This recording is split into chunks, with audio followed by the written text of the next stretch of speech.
Bismillahirrahmanirrahim. Assalamualaikum warahmatullahi wabarakatuh. Jadi insyaAllah pada hari ini saya akan membentangkan tugasan dua, iaitu tugasan persembahan.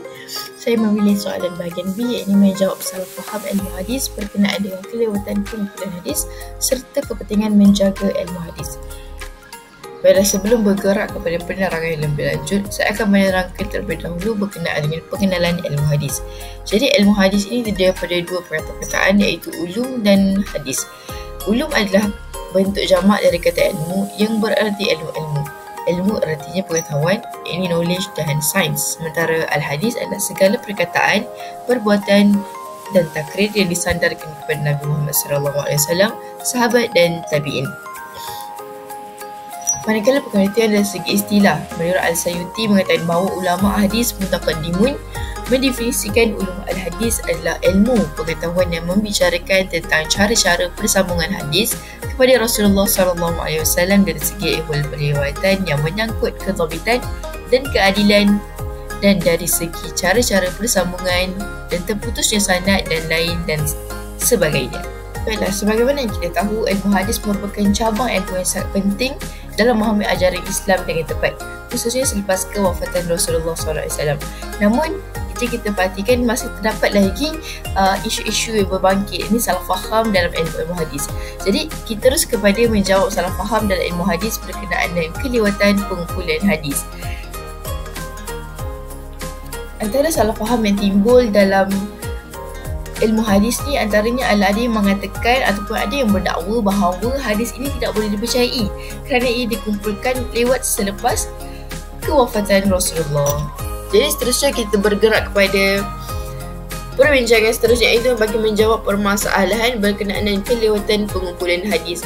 Jadi hujah pertama bagi membahas dan menjawab isu tersebut adalah penulisan hadis ini sebenarnya sudah bermula sejak zaman Nabi Muhammad SAW. Jadi beberapa orang sahabat seperti Abdullah bin Amr ibn al-As mereka menulis hadis semasa hayat baginda. Dan Nabi SAW telah bersabda yang bermaksud, tulislah demi zat yang jiwaku di tangannya, tidak keluar dari mulutku melainkan kebenaran. Riwayat Ahmad.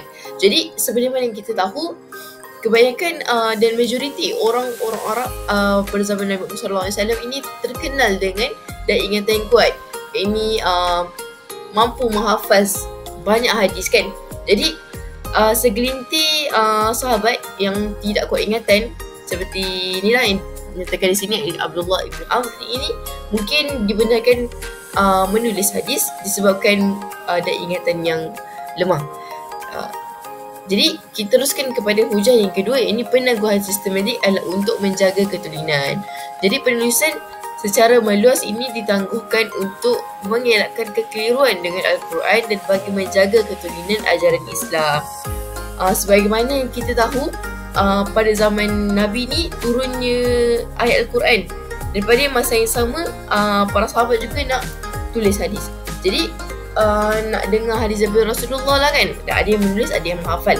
Jadi untuk mengelakkan kekeliruan, sebabkan Al-Quran ni memang ditulis. Jadi ada yang Al-Quran ini memang ditulis.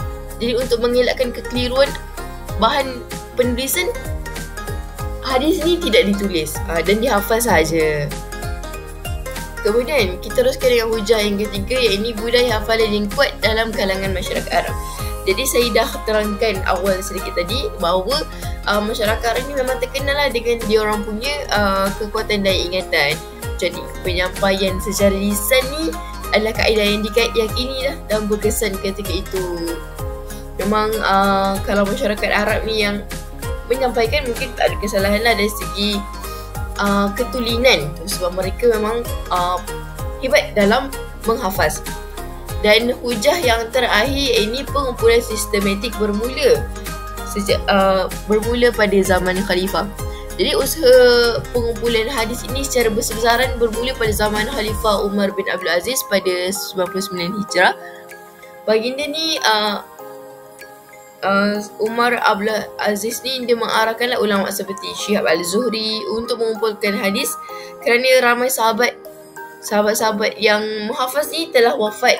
Dan bila mereka wafat ni, kita bimbang lah. Mereka ni bimbang hadis ni akan hilang Kemudian proses pengumpulan ni disempurnakanlah oleh tokoh-tokoh besar seperti Imam Malik, Imam Al-Bukhari, Imam Muslim yang menjalankan kajian yang telitilah terhadap sanad dan matan hadis. Seterusnya kita beranjak maju kepada kepentingan menjaga ilmu hadis. Jadi di sini saya akan menerangkan dalam dua aspek yang berbeza, iaitu yang pertama dalam aspek kemasyarakatan dan pendidikan dan yang kedua dalam aspek ekonomi dan politik. Seterusnya kita teruskan kepada kepentingan mempelihara atau menjaga ilmu hadis dari sudut kemasyarakatan dan pendidikan. Jadi yang pertama, pembentukan akhlak dan sasiah. Hadis turut mengandungi panduan yang membentuk nilai moral dan etika dalam masyarakat. Sebagaimana hal ini bertepatanlah dengan hadis yang berbunyi la yu'minu ahadukum hatta yuhibbu li akhihi ma yuhibbu li nafsihi, yang bermaksud tidak beriman seseorang kamu sehingga dia mengasihi saudaranya seperti mana dia mengasihi diri sendiri. Riwayat Bukhari dan Muslim. Jadi dengan adanya hadis ni kita dapat tahulah kita ni mestilah kena mengasihi saudara kita macam mana kita kasih dan sayang kat diri kita sendiri. Jadi dengan adanya hadis ni dan adanya panduan ni, kita dapat mengeratkanlah hubungan antara sesama saudara Islam dan kita dapat membina satu hubungan baiklah dengan masyarakat. Kemudian yang kedua ini adalah dalam aspek pendidikan lah, yang ini sebagai asas pendidikan Islam. Jadi hadis ni menjadi sumber utama dalam kurikulum pendidikan Islam. Jadi para pelajar ni diajar bukan sahaja kandungan hadis tetapi juga kaedah menyaring hadis, menilai dan menyampaikannya, yang menggalakkan lagi lah disiplin intelektual. Baiklah, yang seterusnya yang ketiga ialah perpaduan dan toleransi sosial. Ajaran Rasulullah SAW melalui hadis ni mendidik masyarakat agar hidup harmoni, menyelesaikan konflik secara hikmah dan menolak kezaliman serta perpecahan. Jadi banyaklah hadis tentang toleransi, tentang kemasyarakatan yang ada dalam Sahih Bukhari ke, Sahih Muslim ke, kan? Jadi memang dengan adanya hadis ni kita dapat tahulah yang Nabi ni pun menggalakkan kita untuk bertoleransi, bermasyarakat dengan baik. Baiklah, kita bergerak seterusnya kepada aspek yang berikutnya, iaitu ekonomi dan politik. Jadi saya akan menyarankan dua aspek yang berbeza lah dalam ekonomi dan politik ini, iaitu yang pertama berkaitan dengan etika dalam urusan ekonomi dan yang kedua berkaitan dengan kepimpinan dan tadbir urus berteraskan Islam. Baiklah, etika perniagaan dan keadilan ekonomi. Baik, dalam hadis banyaklah mengajarkan prinsip-prinsip seperti kejujuran, amanah, larangan riba dan penipuan dalam perniagaan. Contohnya satu hadis ni yang bermaksud peniaga yang jujur lagi amanah akan bersama para nabi, siddiqin dan syuhada. Riwayat Tirmizi. Kemudian hadis mencegah riba, penipuan dan amalan ekonomi yang zalim. Contohnya yang bermaksud penjual dan pembeli diberi pilihan selagi mereka belum berpisah. Jadi riba, penipuan dan amalan ekonomi yang zalim ni merupakan amalan yang ditegahlah dalam Islam dan banyaklah dibahaskan dalam hadis dan bolehlah kita menjadikan rujukan agar tidak tergolonglah dalam golongan-golongan yang melakukan riba, penipuan dan amalan ekonomi yang zalim ini. Bergerak pula kita kepada aspek seterusnya, iaitu ekonomi dan politik. Iaitu pertama, kepimpinan berteraskan amanah dan keadilan. Jadi hadis ini juga membentuk dasar pemerintahan Islam yang adil dan bertanggungjawab.